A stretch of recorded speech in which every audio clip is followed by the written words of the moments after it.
কালিমাতে শুকর আদায় করি আলহামদুলিল্লাহ। মুআজ্জাজ মুসলিম کرام, আজ মুহররম মাসের 22 তারিখ, 22শে মুহররম, আজ 1447 হিজরি। পর্যায়ক্রমে আমাদের দিনগুলো আমাদের থেকে বিদায় নিয়ে চলে যাচ্ছে। মাস শুরু হয়েছে, মাসের 22 তারিখে শেষ হয়ে গেছে। আমাদের হায়াত আমাদের থেকে বিদায় নিচ্ছে, আমাদের জিন্দেগি আমাদের কাছ থেকে বিদায় নিচ্ছে।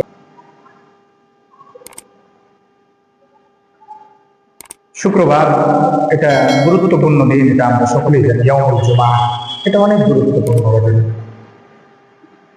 অনেক গুরুত্বপূর্ণ সময়। বিশেষ করে কালকে সূর্য ডোবার পর থেকে নিয়ে সারা রাত্রেও গুরুত্বপূর্ণ ছিল। আজকে ফজরের পর থেকে নিয়ে জুমার পর্যন্ত খুবই গুরুত্বপূর্ণ। এই সময়গুলোতে বেশি বেশি নওয়াফিলের কথা বলা হচ্ছে, জিকির আজকারের কথা বলা হচ্ছে। সাপ্তাহিক আমাল আল্লাহর কাছে এই দিনেই চলে যায়। শুক্রবার বেলা ডোবার পূর্বে আল্লাহ তাআলার কাছে মাগরিবের নামাজ পড়ে ফেরেশতারা আসমানে নিয়ে যায় আমলগুলোকে। সাপ্তাহিক আমল যেটা আছে, প্রত্যেক দিনেরটা তো যাই, সাপ্তাহিক আমল। তো এই জন্য শুক্রবারকে এই জন্য দেওয়া হয়েছে, তোমার আমার আপনার আমার শুক্রবার, মানে শুক্রবার থেকে আরেক শুক্রবার পর্যন্ত যে ঘাটতিগুলো হচ্ছে, আমলের মধ্যে যে ত্রুটিগুলো হচ্ছে, আল্লাহ তাআলা ওগুলাকে পূরণ করে দেওয়ার জন্য শুক্রবার আমাদের মাঝে দিয়েছেন। তো আজকে আমরা গাফিলের কারণে, আজকে আমরা না বোঝার কারণে, গাফলত হওয়ার কারণে আমাদের মধ্যে শুক্রবারের গুরুত্ব আসে না। আমাদের মধ্যে শুক্রবারের কোনো গুরুত্ব আসে না। শুক্রবার এত গুরুত্বপূর্ণ দিন, এত গুরুত্বপূর্ণ দিন। কিতাবের মধ্যে লেখা হয়েছে, কিতাবের মধ্যে আসছে, শুক্রবারে একটা সূরা আছে, সূরাতুল কাহফ। কোন মানুষ যদি সূরাতুল কাহফ তেলাওয়াত করে, আল্লাহ তাআলা তার আমল নামায় এই শুক্রবার থেকে নিয়ে অপর শুক্রবার পর্যন্ত আল্লাহ তাআলা একটা নূর রোশন, নূর একটা বিস্তারিত করে দেন। যে ব্যক্তি তেলাওয়াত করছে, আপনি যেই জায়গা থেকে তেলাওয়াত করবেন, ওই জায়গা থেকে নিয়ে একবারে বাইতুল্লাহ পর্যন্ত একটা নূরের বিস্তারিত আল্লাহ করে দিবেন। আরেক বর্ণনার মধ্যে আছে, যে ব্যক্তি তেলাওয়াত করছে, ওই ব্যক্তি থেকে নিয়ে একবার আরশে আজিম পর্যন্ত আল্লাহ তাআলা একটা নূরের রোশন, আল্লাহ তাআলা একটা নূর বিস্তারিত করে দেন। আর বলা হয়েছে, এই শুক্রবারে যদি সূরা কাহফের প্রথম 10 আয়াত কেউ তেলাওয়াত করে, আল্লাহ তাআলা তাকে দাজ্জালের ফিতনা থেকে মুক্তি দান করবেন। সুবহানাল্লাহ। দাজ্জালের ফিতনা এত ভয়ঙ্কর ফিতনা, দাজ্জালের ফিতনা এত বর্বরতার ফিতনা, কল্পনায় আসবে না। সকালে মুত্তাকি, বিকালে বেঈমান। দাজ্জালের ফিতনাটা হবে এরকম, আপনি সকালে ঈমানদার, বিকালে বেঈমান। এই জন্য বাপ আল্লাহ তাআলা যেন আমাদেরকে দ্বীনের কথাগুলা বেশি বেশি বোঝার তৌফিক দান করে। নিজেরাও বোঝা, অপরকেও বোঝানো, নিজেরাও বোঝা, অপরকেও বোঝানো। তাম দেশের মধ্যে দেখেন অশান্তির ছায়া ভরে গেছে, একমাত্র দ্বীনের বুঝ না থাকার কারণে। তাম দেশের মধ্যে দেখেন অশান্তি আর অশান্তি, চাঁদাবাজি, ছিনতাই, লুণ্ঠন, ধর্ষণ তাম দেশের মধ্যে ভরে গেছে। শান্তি নাই, শান্তি নেই, একমাত্র দ্বীনের বুঝ না থাকার কারণে। আমার মতো দ্বীনের বুঝ নাই এখন, যিনি চাঁদা উঠাইতেছে তার মতো দ্বীনের বুঝ নাই, যার থেকে জুলুম করে নিচ্ছে তার মধ্যে দ্বীনের বুঝ। সকলের মধ্যে দ্বীনের বুঝ এটা জরুরি ছিল, সকলের মধ্যে দ্বীনের বুঝ এটা জরুরি ছিল। চাঁদার জন্য দিন দুপুরে মানুষ হত্যা করা হয়েছে, চাঁদার জন্য দিন দুপুরে মানুষগুলাকে, জীবন্ত মানে জিন্দা মানুষগুলাকে চোখের সামনে হত্যা করা হয়েছে। আপনার মতন আমার মতন হাজারো মানুষ পাশ দিয়ে আবার হাইতেও যেতেছে, কেউ বাধা দিচ্ছে না, কেউ কিছুই বলতেছে। কিছু টাকার জন্য একটা জীবন সর্বনাশ করে দেওয়া হচ্ছে। আপনারা সকলেই অবগত আছেন মিটফুডের যে ঘটনাটা ঘটছে, মর্মান্তিক ঘটনা। এটা আইনে জাহিলিয়তের মধ্যে এই ঘটনা ঘটার সাহস করে না। জাহিলি যুগের মানুষও এমন অপকর্ম করার সাহস করে না। আল্লাহর নবী আসার আগে তো জাহিলি যুগ ছিল, বর্বরতার যুগ ছিল না? আমরা সকলেই জানি বর্বরতার জিন্দেগি যেটাকে বলা হয়, জাহিলিয়তের জিন্দেগি বলা হয়। ওই সময়ের মানুষও এই দুঃসাহস করে না বর্তমান সমাজের আমরা যে দুঃসাহস করতেছি। জাহিলি যুগের মানুষ এত বড় দুঃসাহস করে না, দিন দুপুর একটা জিন্দা মানুষকে পাথর মেরে চোখের সামনে ধ্বংস করে দেওয়া। আপনি আবার গণতন্ত্র গণতন্ত্র করতেছেন। বুঝ গেছে কোথায় আপনাদের? মনে রাখবেন, গণতন্ত্র দিয়ে জীবন ও দেশে শান্তি পাইবে, শান্তি পাবেন। কিয়ামত হয়ে যাবে, শান্তি এই দেশে আপনি শান্তি পাবেন। আপনি মনে করতেছেন মারছে সৌহার্দ্যে, আমার কি মারছেন, কালকে যে আপনারা মারবেন না, কি গ্যারান্টি আছে? দিতে পারবেন আপনি গ্যারান্টি?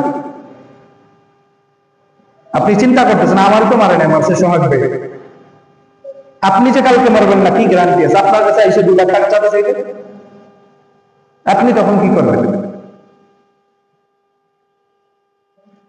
এই জন্য গণতন্ত্রের স্লোগান নিজেদের মুখ থেকে উঠাই দিতে হবে।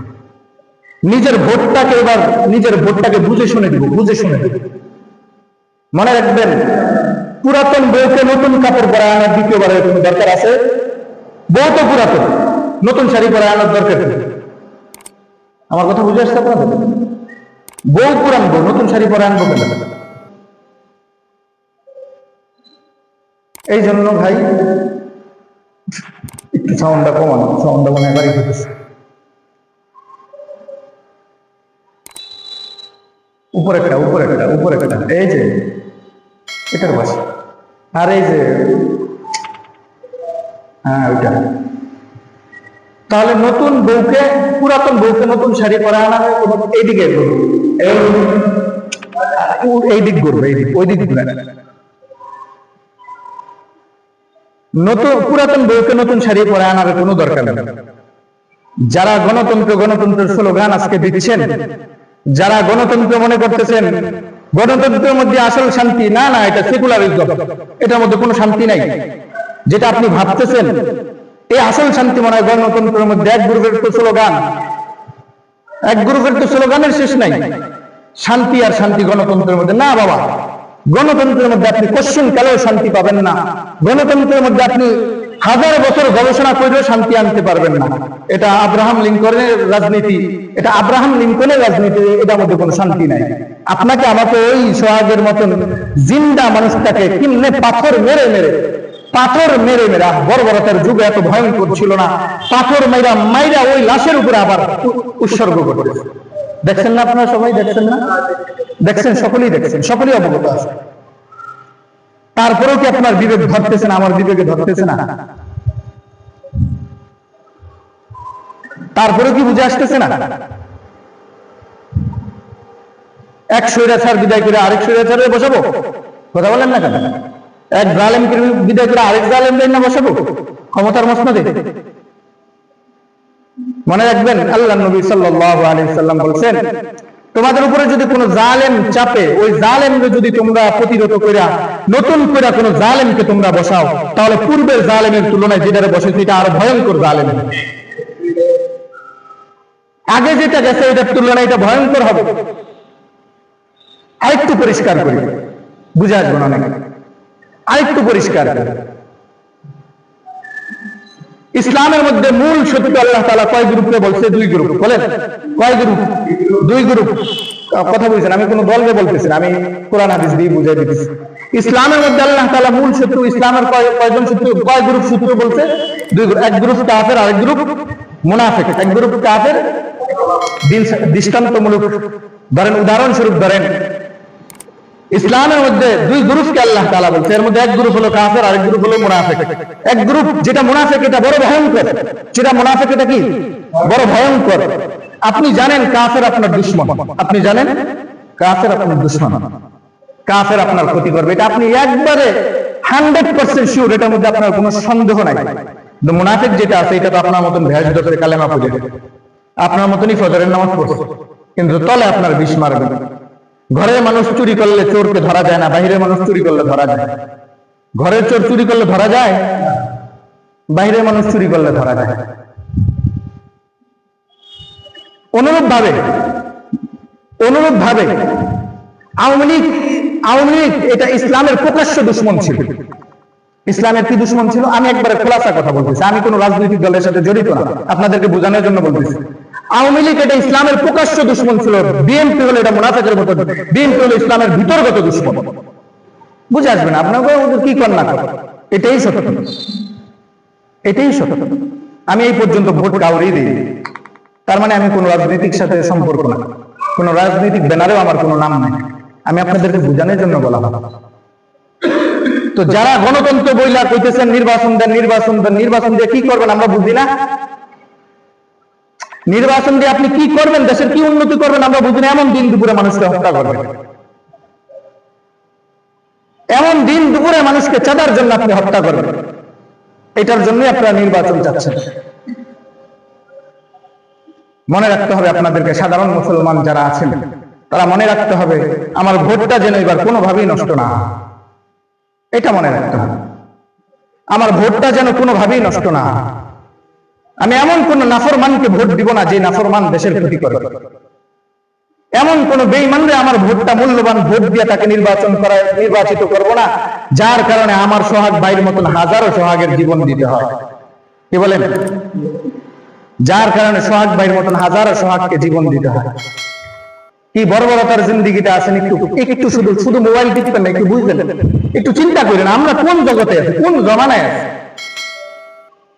আসলেও কি এটা জিন্দিগি? কোন জাহিলিয়তকে যে জায়গায় হার মানাচ্ছে, তার মানে আমরা কোন জমানায় এসে পৌঁছেছি।